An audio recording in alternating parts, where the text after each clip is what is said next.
Bonjour à tous, je m'appelle Jean-Baptiste Juillard, je suis professeur agrégé de philosophie et je poursuis actuellement une thèse de philosophie à la Sorbonne sur la notion de violence légitime en démocratie. Dans cette vidéo, je vous propose de revenir sur cette notion de violence légitime à partir du sujet suivant. Qu'est-ce qu'une violence légitime? Je voudrais commencer par faire 3 remarques de méthode. La première, attention à la locution « qu'est-ce que ». Vous ne devez pas faire de plan sous forme de liste interminable. Vous devez au contraire maintenir l'exigence d'un plan dialectique qui traverse des oppositions afin de les dépasser. Seconde remarque de méthode, attention à l'article. Il s'agit ici d'un article indéfini, une violence. Ce n'est pas la violence, article défini. C'est important pour bien comprendre l'enjeu du sujet. Troisième remarque enfin, n'oubliez pas de vous étonner. Cette expression « violence légitime » ne va pas de soi. Il faut la questionner et comprendre en quoi elle pose et fait problème. En guise d'introduction, je vous propose de partir de l'accroche suivante, le philosophe est ennemi de la violence. C'est une citation du philosophe Éric Veil dans un ouvrage consacré à la philosophie, son histoire et ses grands concepts, qui s'intitule « Logique de la philosophie ». Éric Veil oppose en effet philosophie et violence parce qu'il estime qu'il faut choisir. Faire le choix de la philosophie, c'est faire le choix de la raison et du dialogue. C'est donc refuser la violence. Pour bien comprendre l'opposition dressée par Éric Veil, il faut d'abord revenir sur le sens des termes. Commençons par le mot « violence ». En introduction, il faut proposer une définition concise qui, bien sûr, pourra évoluer au cours de la copie. Je vous propose la définition suivante. On peut qualifier de violence tout acte portant atteinte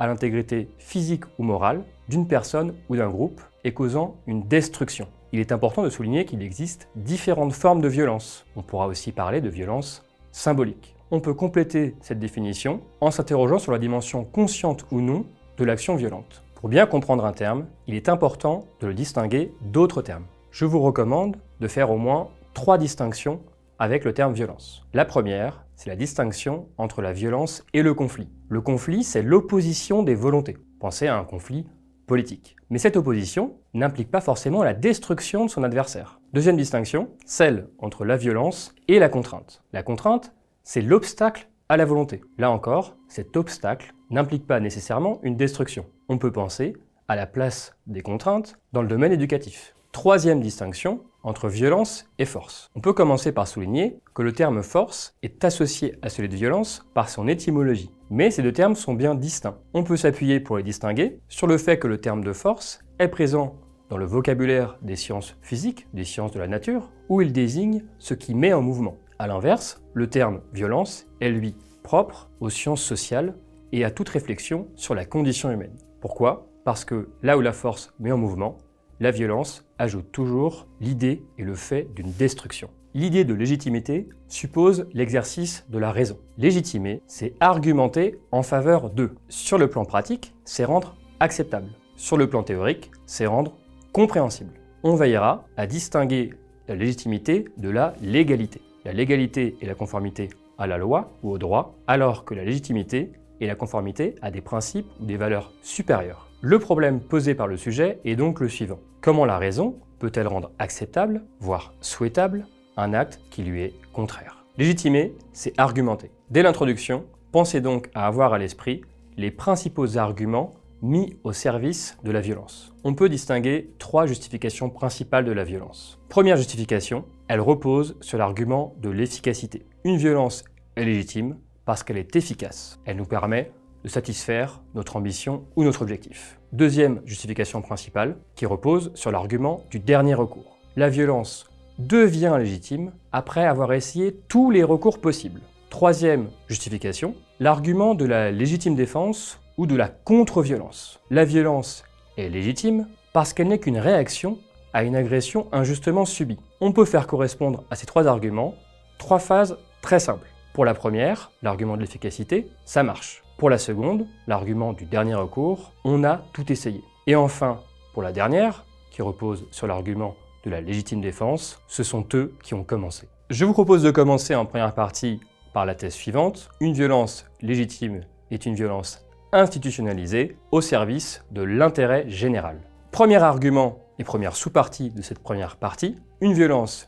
légitime est instituée en vue de garantir une protection commune. Pour déployer cet argument, on peut s'appuyer sur une référence fondamentale. Thomas Hobbes et son œuvre majeure, le Léviathan, publié en 1651. Il faut rappeler que Hobbes a été témoin de la guerre civile anglaise. Il a donc conçu une théorie politique apte à faire régner définitivement la paix civile. Pour ce faire, il est selon Hobbes nécessaire d'instituer une véritable puissance comparable à celle de la créature biblique monstrueuse qu'est le Léviathan. Pour Hobbes, la violence légitime est donc celle qui est instituée par les hommes afin de leur garantir cette protection commune. Et elle dispose nécessairement de moyens d'action contraignants, voire violents, pour faire régner la paix civile qui permet ensuite l'épanouissement humain. On peut retenir ce mot de Hobbes dans le chapitre 17 du Léviathan: les conventions sans l'épée ne sont que des mots. Ce qui signifie que pour que les hommes respectent leurs engagements, il est nécessaire d'introduire un principe de sanction en cas de non-respect de cet engagement. Pour Hobbes, cette violence de l'État est nécessaire parce qu'elle répond à la violence de l'état de nature. Attention, ici c'est état avec un E minuscule, puisqu'il s'agit pour Hobbes d'une période durant laquelle l'humanité existait sans institution. Et cette période était défavorable à l'humanité, ce qui a ensuite entraîné l'apparition de l'état civil et donc de l'institution étatique. Deuxième référence incontournable à ce stade, c'est bien sûr Max Weber, sociologue allemand. Pourquoi? Parce que c'est à lui qu'on doit la popularité de l'expression « violence légitime ». Il y a deux occurrences de l'expression dans son œuvre. La plus connue est extraite d'une conférence intitulée « Le métier et la vocation d'homme politique » qui a été publiée dans un ouvrage intitulé « Le savant et le politique ». Weber y prononce la phrase suivante, puisque le texte est à la base un discours: « L'État détient le monopole de la violence physique légitime ». Pour Weber, c'est là un constat et une nécessité qui s'est imposée aux communautés humaines de manière à s'organiser paisiblement et pacifiquement. Deuxième idée importante dans cette première partie, et deuxième sous-partie, une violence légitime est une violence organisée et exercée par un corps réglementé. L'article 12 de la Déclaration des droits de l'homme et du citoyen de 1789 énonce la nécessité d'une force publique pour garantir les droits de l'homme. Concrètement, il s'agit bien sûr des forces de l'ordre, de la police, qui est donc une nécessité politique et sociale. Le sociologue américain Egon Bittner a donné une définition célèbre de la police, qui est selon lui un mécanisme de distribution de la force dans la société dans une situation donnée. Cela signifie qu'il existe des situations précises où la police peut employer un usage légitime de la force. Il existe bien sûr des limites à l'exercice par la police d'une violence ou d'une force légitime. La première limite est de tout faire pour ne pas aller jusqu'à donner la mort, même si l'individu commet une infraction. La seconde limite consiste à toujours respecter un cadre précis et déterminé d'intervention. La troisième limite exige que jamais les policiers n'agissent en vue de leur intérêt privé, mais respectent toujours le service de l'intérêt général. On peut citer ici une lettre célèbre du préfet de police Maurice Grimaud, qui était en poste au moment de mai 68, qui disait que jamais les policiers ne devaient frapper des manifestants lorsqu'ils étaient à terre. Il ajoutait que les policiers ne devaient pas non plus frapper les manifestants lorsqu'ils étaient arrêtés. Cela étant, Maurice Grimaud soutenait qu'il était nécessaire que la police fasse parfois usage d'une force légitime, mais contrôlée et limitée. Troisième et dernière grande idée de cette première partie, si nous avons dit que la violence légitime était d'abord une réalité institutionnelle, on peut toutefois préciser que l'institution tolère des exceptions à l'usage de la violence par les individus. On peut illustrer cette idée à partir de deux exemples. Premier exemple, la question de la légitime défense. C'est un terme qui figure dans le Code pénal à l'article 122-5. En effet, un individu a le droit de faire usage de violence, y compris jusqu'à donner la mort, lorsqu'il subit une atteinte injustifiée. La légitime défense obéit à des conditions précises. Elle doit être instantanée. On peut dire qu'il s'agit en réalité d'un instinct de survie. Ensuite, elle est censée être proportionnée. Ce cas est bien sûr difficile à apprécier. On ajoutera que la légitime défense peut en principe porter sur la défense des biens. Cela étant, il y a une différence entre ce qu'on a le droit de faire pour défendre sa vie ou celle d'autrui, et ce qu'on a le droit de faire pour défendre un bien. S'agissant des biens, on ne peut pas aller, en principe, jusqu'à l'homicide. Le deuxième exemple concerne la violence que l'on peut qualifier de récréative, celle qui est liée à un divertissement. Prenons l'exemple des sports de combat, et particulièrement d'un sport à la mode, le MMA, les arts martiaux mixtes. Vous connaissez peut-être de célèbres combattants français désormais, tels que Cédric Doumbé ou Benoît Saint-Denis. Ça craint, alors que lui, il arrive, il n'a rien à perdre finalement. Que ce soit un adversaire très fort ou moins fort, c'est le même stress, parce que je veux pas perdre. Il faut souligner que pendant plusieurs années, le MMA était interdit en France alors qu'il existait déjà à l'étranger, notamment aux États-Unis. En 1999, le Conseil de l'Europe a appelé les États européens à interdire cette pratique parce qu'elle la jugeait contraire aux valeurs d'une société civilisée. Il était notamment souligné que le fait de combattre dans une cage était trop violent et intolérable. En 2020, le MMA a été officiellement légalisé, autorisé en France. Que s'est-il passé? Eh bien, le MMA a été régulé de manière plus précise. Dans les années 90, il existait peu de règles. Aujourd'hui, il y a quand même des règles qui limitent la violence qui peut être pratiquée de manière à protéger et préserver l'intégrité des combattants. On peut donc considérer que ce sport de combat est désormais une violence légitime dans la mesure où il existe un cadre réglementé, contrôlé par l'État et par des institutions publiques. Dans cette seconde partie, nous allons voir qu'une violence légitime est plutôt une violence individuelle ou collective dirigée contre une institution jugée injuste. Première idée, la définition classique de la violence légitime repose en fait sur la considération d'un fait qui demande à être interrogé. On peut revenir ici sur la fameuse phrase de Max Weber. Cette phrase a été utilisée par certains responsables politiques, notamment au moment de la période dite des Gilets jaunes. À ce moment, plusieurs intellectuels ont pris la parole pour critiquer publiquement l'usage qui était fait de cette citation. Ils ont rappelé un point important, c'est que Weber proposait un constat historique, mais en aucun cas, Weber ne suggérait qu'il était toujours légitime que l'État emploie la violence. Ce n'est donc pas suffisant en quelque sorte de dire que l'État dispose d'un monopole de la violence, encore faut-il savoir sur quoi repose précisément cette légitimité. On peut en effet rechercher l'origine réelle des institutions. C'est par exemple ce à quoi s'emploie Marx quand il étudie l'origine du système économique dominant.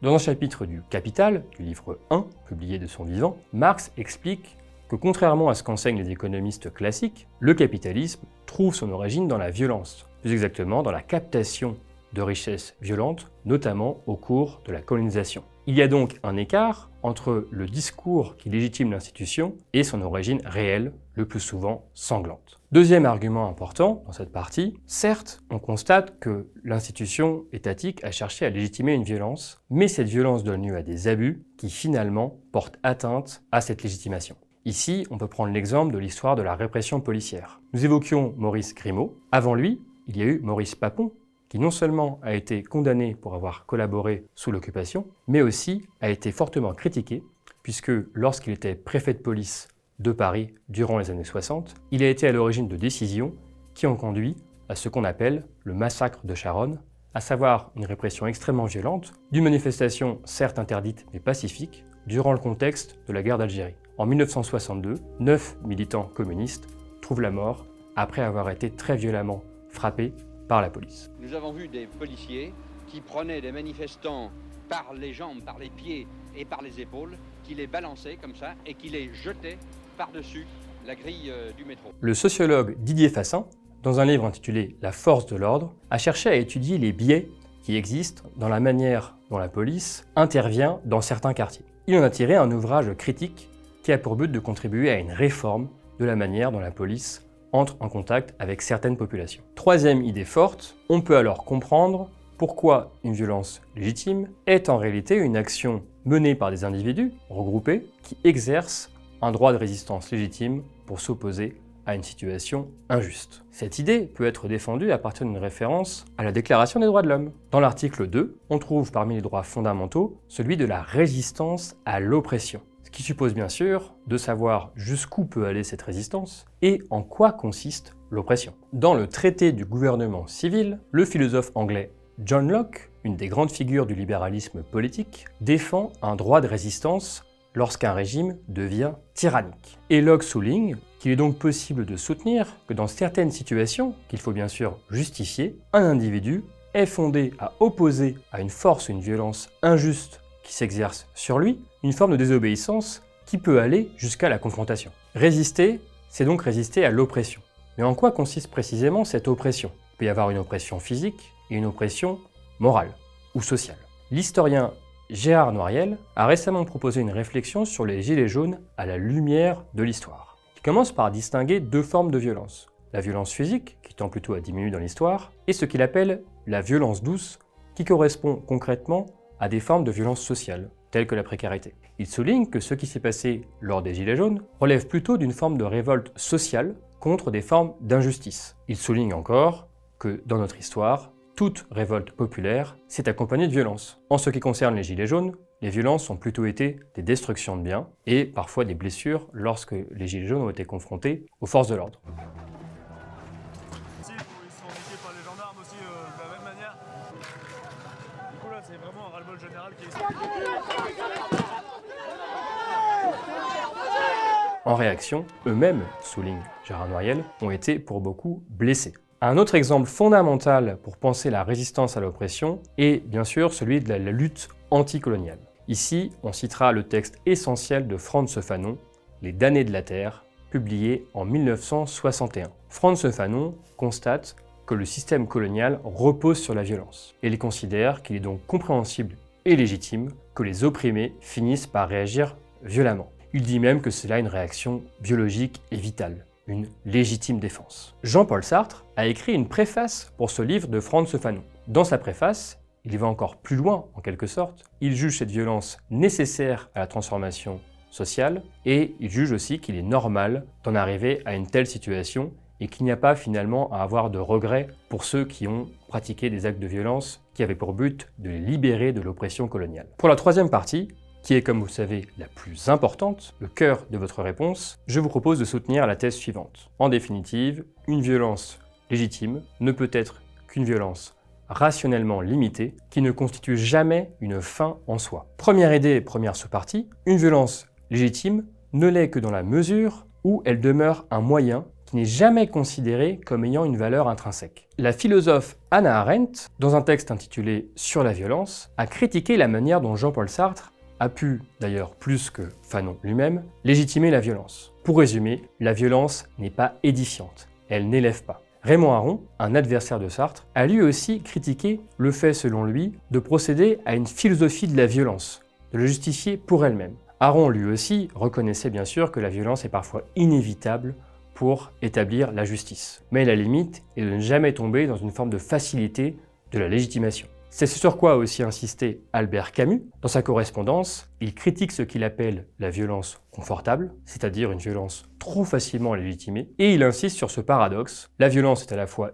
inévitable et injustifiable. En quelque sorte, même si on commet un acte violent compréhensible, il ne faut jamais oublier que la violence reste toujours un mal. Cette légitimité ou légitimation est donc paradoxale et jamais définitive. Deuxième idée forte, deuxième sous-partie de cette troisième partie, on peut légitimer la violence à partir d'arguments clairs, rationnels, qui permettent de lui donner un cadre. La référence principale ici pourra être le livre de Michael Walzer, un philosophe américain, intitulé « Guerre juste et injuste ». L'expression même de guerre juste suggère que les guerres ne sont pas en soi toujours criminelles.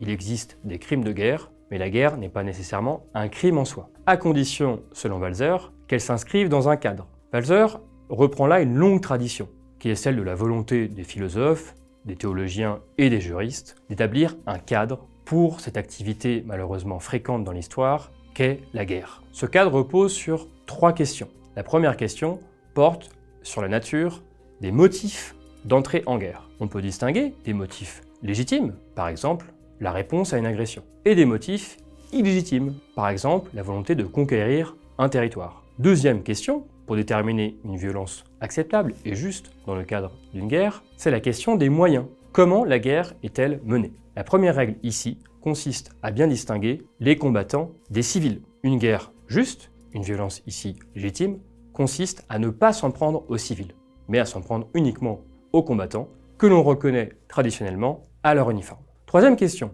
plus récente, qu'apporte Walzer, c'est la question de ce qui se passe après la guerre. La justice d'une guerre repose sur la manière dont le vainqueur s'occupe du vaincu. On peut penser dans l'histoire à la manière dont les États-Unis ont contribué au redressement du Japon après avoir frappé le Japon avec une arme nucléaire. Dernière idée, dernière sous-partie, en réalité, la violence ne peut être dite légitime que grâce au recul et à la médiation de l'histoire. Prenons ici l'exemple de la Révolution française. L'historien Patrick Weil, dans un ouvrage consacré aux piliers de la nationalité française, souligne qu'être français, c'est avoir globalement une bonne image de la Révolution française, et il ajoute « malgré la terreur », c'est-à-dire la période où le sang a coulé de manière non nécessaire. Alexis de Tocqueville, dans son ouvrage consacré à l'Ancien Régime et la Révolution, a lui aussi montré qu'on ne pouvait en réalité jamais bien comprendre la violence au moment où elle est manifestée. Il souligne que pour bien comprendre l'ampleur de l'événement et sa portée,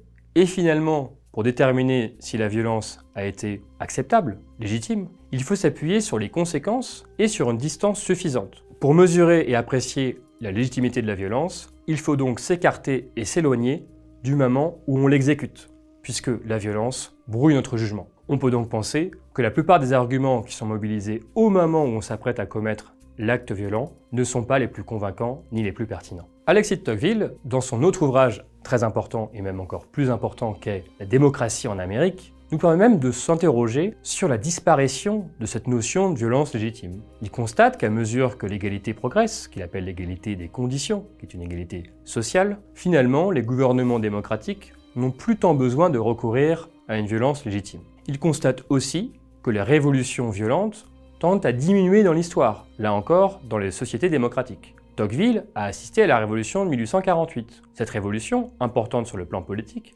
puisqu'elle introduit la Seconde République, n'a pas été particulièrement violente. Tocqueville juge que plus les individus auront accès à un certain niveau de vie, à des possessions matérielles, et moins ils seront tentés de légitimer des actions violentes contre l'ordre établi, même si cet ordre établi n'est pas parfait. En conclusion, on rappellera ces 4 idées fondamentales. Première idée, il existe une tension entre une légitimation institutionnelle de la violence et une légitimation individuelle ou collective pensée dans son opposition à l'institution. Deuxième idée, légitimer la violence est toujours ambigu, et il existe des illusions dangereuses lorsqu'on se met à considérer ou à penser que la violence elle-même est édifiante. Troisième idée, il est possible de construire un cadre dans lequel on pourrait apprécier l'usage occasionnel de la violence en jugeant la violence par rapport à des critères ou des principes de justice. Dernière idée, seule l'histoire permet de déterminer la légitimité de la violence. En conclusion, il n'existe pas de violence légitime a priori,